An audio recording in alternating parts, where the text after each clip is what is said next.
Hello student, welcome to YouTube study. अगर आप class 12 के स्टूडेंट हैं तो आज की वीडियो काफ़ी इंपॉर्टेंट है। हिंदी में आपका 20 नंबर पक्का होगा। देख लीजिए, महत्वपूर्ण गद्यांश जो 10 नंबर का, ये फिक्स है कि बोर्ड एग्जाम में 100% आपको देखने को मिलेगा। और यहाँ पे देखिए महत्वपूर्ण पद्यांश, ये भी 10 नंबर, यानी कि 10 नंबर इस पे पद्यांश पे और 10 नंबर गद्यांश पे 20 नंबर पक्का होगा। और बोर्ड एग्जाम में गद्यांश कैसे लिखना है, सबसे हल करने का बेस्ट तरीका बताऊंगा। एक भी नंबर नहीं कटेगा, 10 में 10 फुल नंबर मिलेगा। और पद्यांश भी लिखने का बेस्ट तरीका। तो वीडियो को लाइक कर देना है, चैनल पे नए हैं तो सब्सक्राइब करके बेल आइकन प्रेस कर लीजिए। और यहाँ पे आपको देखिए, आपको मैं बता देता हूँ कि आपका जो बोर्ड एग्जाम है 16 फरवरी को है हिंदी का पेपर।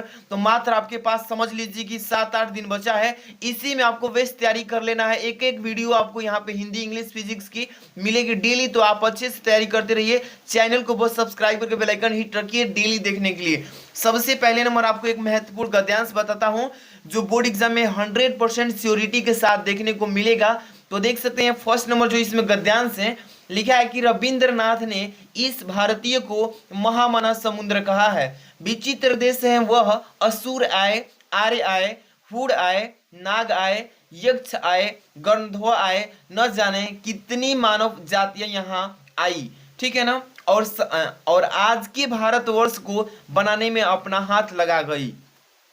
इसके बाद देखिए इसमें, जिसे हम हिंदू रीति नीति कहते हैं, वह अनेक आर्य और आर्योत्तर उपादानों का अद्भुत मिश्रण है। तो आपने जैसे ही देखिए, गद्यांश हल करने का ट्रिक बताता हूं। जैसे ही आप गद्यांश पढ़ेंगे तो आपको मालूम चल जाएगा कि ये गद्यांश जो है किस पाठ से लिया गया है। पाठ का अंश इस गद्यांश में जरूर मिलेगा, पाठ का नाम का अंश जरूर मिलेगा। अब देखिए पाठ कौन लिखे हैं, उनका नाम याद होना चाहिए। तो जैसे कि रविंद्रनाथ ने इस भारतवर्ष को महामानव समुद्र कहा है ना। तो जैसे पढ़ेंगे ना तो आपको क्लियर हो जाएगा। तो जैसे कि आपको अशोक के फूल वाला जो चैप्टर आप पढ़े हैं, आपको उसी से इस गद्यांश को दिया गया है। आपको मालूम चल गया कि ये कौन लिखे हैं। मालूम होना चाहिए कि आचार्य हजारी प्रसाद द्विवेदी जी इस मतलब कि पाठ को लिखे हैं और उसी पाठ से इस गद्यांश को दिया गया है। 5 प्रश्न पूछे गए हैं, 2-2 नंबर के सभी प्रश्न रहेंगे, 5, यानी कि 10 नंबर क्लियर हो जाएगा। देखिए, उपर्युक्त गद्यांश के पाठ और लेखक का नाम लिखिए। पेपर में ऐसे ही आएगा, ठीक है ना, सेम ऐसे ही आएगा। और पूछेगा कि रेखांकित अंश की व्याख्या कीजिए, जो अंडरलाइन किया इसका व्याख्या करना है। इसके बाद रविंद्रनाथ ने किसे महामानव समुद्र कहा है, तो इसी में उत्तर छिपा है, बता रहा हूं। भारतवर्ष के निर्माण में किन किन का सहयोग रहा है, आर्य शक हूण कहाँ आए। चलिए पहले प्रश्न का उत्तर देखिए कैसे लिखेंगे पेपर में। तो सबसे पहले नंबर गद्यांश सॉल्व करने का बेस्ट तरीका ये है कि देखिए संकेत डालना जरूरी है। 2 गद्यांश पेपर में आएंगे। बोर्ड एग्जाम के पेपर में कितने गद्यांश आएंगे, 2 आएंगे। एक रहेगा क्वेश्चन में, एक अथवा में रहेगा। तो आप जो भी करना चाहते हैं कर सकते हैं, केवल एक ही करिएगा। देखिए इसमें संकेत डालना है। सबसे पहले संकेत में रविंद्रनाथ ने यहाँ पे डॉट डॉट कर देंगे बीच में। और यहाँ पे देखिए अद्भुत मिश्रण है, अद्भुत मिश्रण इस तरीके से लिख देने से एग्जामिनर जो है समझ जाता है कि बच्चा ने कौन सा गद्यांश सॉल्व किया है। ठीक है, अब यहाँ से स्टार्ट करते हैं। देखिए इसमें पहला क्वेश्चन कि उपर्युक्त गद्यांश के पाठ और लेखक का नाम लिखिए। तो देखिए इसमें पहला क्वेश्चन लिखेंगे। देखिए 2 उत्तर बता रहा हूं। पहला प्रश्न को 2 तरीके से उत्तर लिख सकते हैं, आपको जो आसान लगे। ठीक है, देखिए सबसे पहले नंबर की प्रस्तुत लिखा है ना, ध्यान से दिख रहा है ना कि प्रस्तुत गद्यावरण हमारी पाठ्य पुस्तक की गद्य भाग में संकलित तथा हिंदी के सुविख्यात निबंधकार आचार्य हजारी प्रसाद द्विवेदी द्वारा लिखित अशोक के फूल नामक ललित निबंध से अवतरित हैं। आप देखिए संदर्भ के थ्रू इसको इस तरीके से भी लिख सकते हैं। प्रश्न का उत्तर मतलब जैसे संदर्भ लिखते हैं इस तरीके से भी आप उत्तर लिख सकते हैं, या अथवा मैं इसका उत्तर बताता हूं कि इस तरीके से भी आप लिख सकते हैं। जैसे कि पाठ का नाम, तो पाठ का नाम हो जाएगा अशोक के फूल, ये पाठ का नाम हो गया। इसके बाद लेखक का नाम आचार्य हजारी प्रसाद द्विवेदी। इस तरीके से आप चाहें तो 2 लाइन में भी इसका उत्तर लिख सकते हैं, तभी भी 2 नंबर यहाँ पे क्लियर मिलेगा। ठीक है ना, या इस तरीके से भी ऊपर वाला भी लिख सकते हैं। तो जो आपको आसान लगे पेपर में वही लिखिएगा। ठीक है, इसके बाद अगला क्वेश्चन है रेखांकित अंश की व्याख्या कीजिए। अंडरलाइन क्या किया है कि जिसे हम हिंदू रीति नीति कहते हैं, वह अनेक आर्य और आर्योत्तर उपादानों का अद्भुत मिश्रण है। तो देखिए इसका रेखांकित अंश की व्याख्या हेडिंग डालेंगे, कैसे लिखेंगे समझिए ताकि बोर्ड एग्जाम में कोई प्रॉब्लम ना आए। ठीक है, देखिए सबसे पहले रेखांकित अंश की व्याख्या हेडिंग तो डालेंगे, लिखेंगे कि हमारे देश के इतिहास का अध्ययन करने से यह विदित होता है, मतलब मालूम चलता है कि यहाँ आदिकाल से ही अनेक विदेशी जातियां आई। आदिकाल मतलब बहुत पुराने जमाने में ही क्या हुआ, विदेशी जातियां आई। उनमें से आर्य, शक, हुड़ आदि अनेक जातियों ने भारत पर आक्रमण करके यहाँ विजय प्राप्त की और यहाँ के विशाल भू मतलब होता है जमीन, भू मतलब धरातल या जमीन, भूभागों पर अपने राज्य साम्राज्यों की स्थापना की।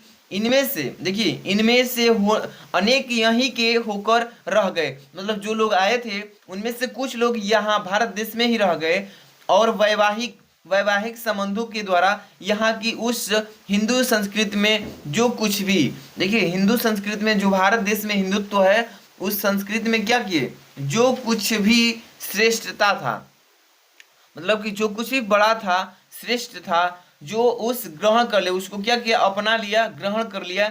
इस प्रकार विभिन्न प्रकार के रीति रिवाजों, परंपराओं, नीतियों, आदर्शों आदि पर आधारित जिस भारतीय संस्कृति के दर्शन हमें होते हैं वह यहाँ की सर्वश्रेष्ठ कही जाने वाली आर्य जाति था। ठीक है ना, इस तरीके से लिखेंगे। उसके बाद बाहर से आने वाली विदेशी जातियों के समन्वयात्मक योगदान का परिणाम है। ठीक है ना, तो ये रहा इस प्रश्न का क्या था, मतलब कि व्याख्या था, रेखांकित अंश की व्याख्या कर ली हम लोग। इतने ही 2 लाइन का व्याख्या करना है, ज्यादा नहीं करना है इसमें। इसके बाद तीसरा प्रश्न पढ़ेंगे कि रविंद्रनाथ ने किसे महामानव समुद्र कहा है। तो देखिए रविंद्रनाथ ने भारतीय को महामानव समुद्र कहा है। किसको, भारतीय को। गद्यांश में ही इस प्रश्न का उत्तर छिपा होता है। 2-3 प्रश्न का उत्तर गद्यांश में ही छिपा है, इसी में से बनाकर लिखना है। जैसे कि यहाँ पर देखिए तीसरा नंबर क्वेश्चन लिखे है ना, तीसरा नंबर ध्यान समझिए कि रविंद्रनाथ ने भारतवर्ष को महामानव समुद्र कहा है क्योंकि यहाँ की प्रगति एवं सांस्कृतिक विकास में अनेक महापुरुषों ने अपना योगदान दिया है। तो ये हो जाएगा इस प्रश्न का उत्तर, ऐसे ही लिखना है, अच्छे से लिखिएगा, साफ साफ। इसके बाद तीसरा हो गया, चौथा नंबर क्वेश्चन पढ़ रहे हैं।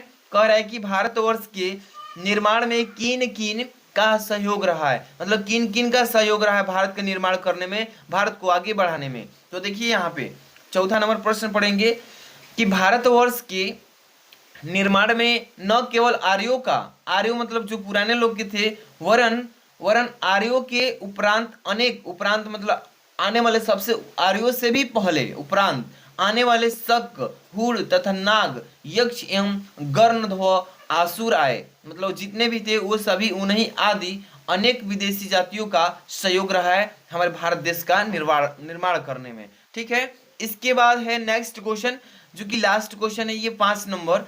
कह रहे कि आर्य, शक, हुड़ कहाँ आए, मतलब आर्य जो थे, शक थे, हुड़ थे, ये सभी कहाँ आए। ठीक है, तो देखिए इसमें 5 नंबर क्वेश्चन का उत्तर लिखेंगे इसमें कि आर्य, शक एवं हुड़ आदि विदेशी जातियों के लोग समय समय पर भारतवर्ष में आए।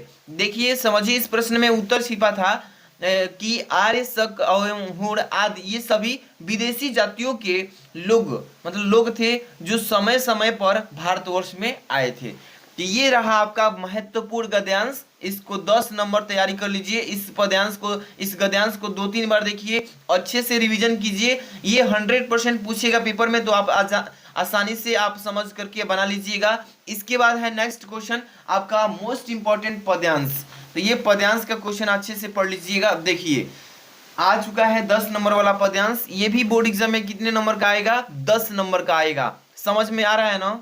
चलिए इसको ध्यान से पढ़िए, तब जाकर के इसको सॉल्व कीजिए। 10 नंबर का पेपर में आएगा।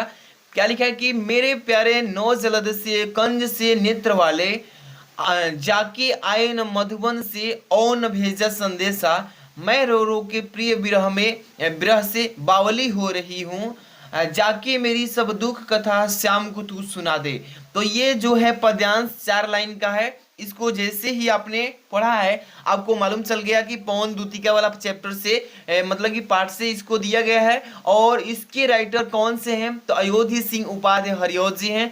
तो आपको क्लियर ये मालूम होना चाहिए कि किस पार्ट से दिया गया है। पद्यांश पकड़ में आना चाहिए, पकड़ने का ट्रिक समझिए। आप पकड़ लेते हैं तो उस पार्ट का लेखक का नाम याद हो जाना चाहिए, तो 2 नंबर का काम वहीं से हो जाता है, पार्ट के लेखक का नाम बस पार्ट का नाम से।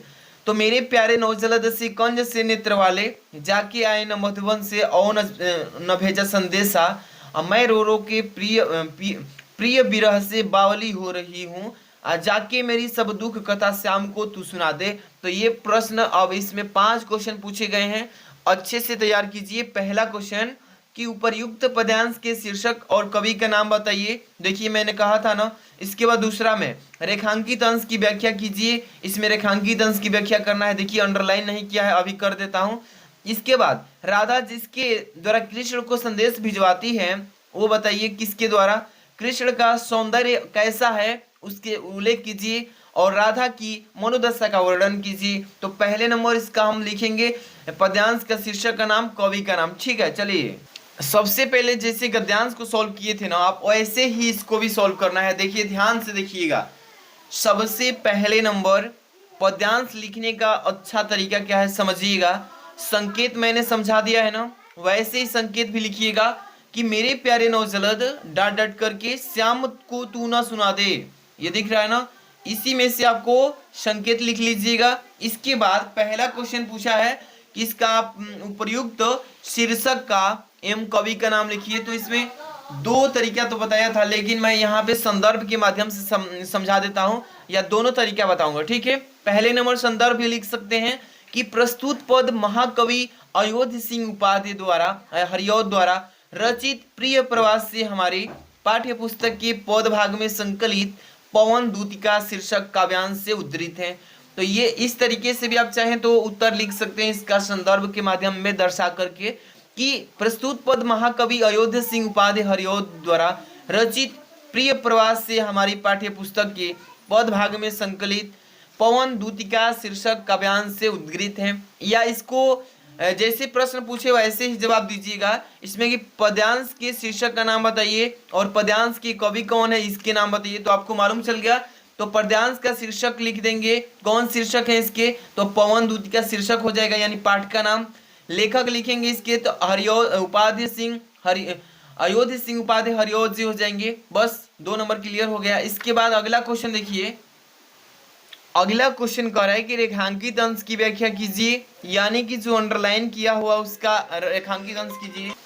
हेडिंग इसका डालेंगे। सबसे पहले यहाँ पे ध्यान दीजिएगा, लिखेंगे रेखांकित अंश की व्याख्या हेडिंग। ठीक है ना, कैसे लिखेंगे ध्यान से देखिए कि रेखांकित अंश की व्याख्या में, और यहाँ पे यही 2 लाइन का अंश का व्याख्या बताएंगे कि मेरे प्यारे नौजलद से कंज से नेत्र वाले, इसके बाद जाके आए न मधुबन से और न भेजा संदेशा, इसी 2 लाइन का यहाँ पे रेखांकित अंश करना है। तो यहाँ पे देखिए कि कह रहा है इसमें कि व्याख्या में कि राधिका पवन दूतिका से अपनी विरह व्यथा, विरह मतलब कि यहाँ पे अपनी जो है दुख, उसको व्यथा का वर्णन करते हुए कहती है कि राधा पवन दूतिका से अपनी विरह व्यथा का वर्णन करते हुए कहती है कि न माधो, कह रहा है कि नए माधो जैसी शोभा से युक्त और कलम के समान नेत्र वाले मेरे प्रिय श्री कृष्ण मथुरा चले गए हैं। मेरे प्रिय श्री कृष्ण कहाँ चले गए हैं, मथुरा चले गए हैं। और मधुबन से और न भेजा संदेशा, कह रहा है कि चले गए हैं और तब वापस नहीं आए हैं और न ही उन्होंने वहां से मेरे लिए कोई संदेश भेजा है। तो ये रहेगा इस मतलब कि रेखांकित अंश की व्याख्या। समझ आए ना कि मेरे प्यारे नौजलद से कंज से नेत्र वाले जाके आए न मधुबन से और न भेजा संदेशा, इसी का यहाँ पे रेखांकित अंश की व्याख्या करना था कि राधिका पवन दूतिका से अपनी विरह व्यथा का वर्णन करती है कि नए माधो जैसी शोभा से युक्त और कलम के समान नेत्र वाले मेरे प्रिय श्री कृष्ण मथुरा चले गए हैं और वहां तक वापस भी नहीं आए हैं। चले जाने के बाद न ही उन्होंने वहां से मेरे लिए कोई संदेश भेजा है। तो ये प्रश्न रेखांकित अंश की व्याख्या करना था। इसके बाद नेक्स्ट क्वेश्चन है 3rd नंबर कि राधा किसके द्वारा कृष्ण को संदेश भिजवाती है। राधा जो थी कृष्ण मथुरा चले गए थे तब उसको किस तरीके से अपना संदेश भिजवाती थी? तो यहाँ पे उत्तर लिखिएगा तीसरे नंबर का, कि राधा पवन दूतिका द्वारा कृष्ण को संदेश भिजवाती थी। राधा जो थी वो कृष्ण यानी कृष्ण को पवन दूतिका को पत्र अपना देती थी, उसी के माध्यम से संदेश भेजती थी। इसके बाद है 4 नंबर क्वेश्चन, कि कृष्ण का सौंदर्य कैसा है? मतलब कृष्ण भगवान जो थे उनका सौंदर्य मतलब सुंदरता कैसी है, उल्लेख कीजिए। पेपर में ऐसे ही पूछेगा। तो यहाँ पे 4 नंबर उत्तर लिखेंगे, ध्यान से देखिए। कृष्ण आकाश में छाए नवीन मेघ हो, यानी कि जो ब्लू कलर का होता है, नीले कलर का मेघ बादल, वही उसी के समान रूप वाले हैं। कह रहा है कि कृष्ण आकाश में छाए हुए नवीन मेघों के समान रूप वाले हैं तथा उनके नेत्र कमल के समान हैं। ठीक है, तो ये हो जाएगा व्याख्या। इसके बाद कह रहा है इसमें 5 नंबर, कि राधा की मनोदशा का वर्णन कीजिए। राधा के मनोदशा जो थी उसके बारे में बताइए। तो यहाँ पे देखिए, राधा श्री कृष्ण के विरह में रो रो कर पागल हो रही है, यही है उनकी मनोदशा। तो इस वीडियो में मैंने 2 क्वेश्चंस बताए हैं, एक इंपॉर्टेंट गद्यांश देख रहे हैं ना, ये गद्यांश काफी इंपॉर्टेंट है। इसके बाद एक मोस्ट इंपॉर्टेंट पद्यांश भी बता दिए। ये दोनों मिलके 20 नंबर क्लियर कराएंगे बोर्ड एग्जाम में। इस वीडियो को एक बार 2 बार देखिए अच्छे से, वीडियो को लाइक कर दीजिए, चैनल पे नए हैं तो सब्सक्राइब करके बेल आइकन प्रेस रखिए। हिंदी की पूरी फुल तैयारी यहाँ से, इंग्लिश की भी होने वाली है, फिजिक्स केमिस्ट्री की वीडियो डेली आपको मिलने वाली है। तो चैनल को सब्सक्राइब करके बेल आइकन हिट रखिए। इसका पीडीएफ चाहिए तो टेलीग्राम ज्वाइन कीजिए, डिस्क्रिप्शन में लिंक दे दिए हैं टेलीग्राम का। मिलते हैं नेक्स्ट वीडियो में, थैंक्स फॉर वॉचिंग।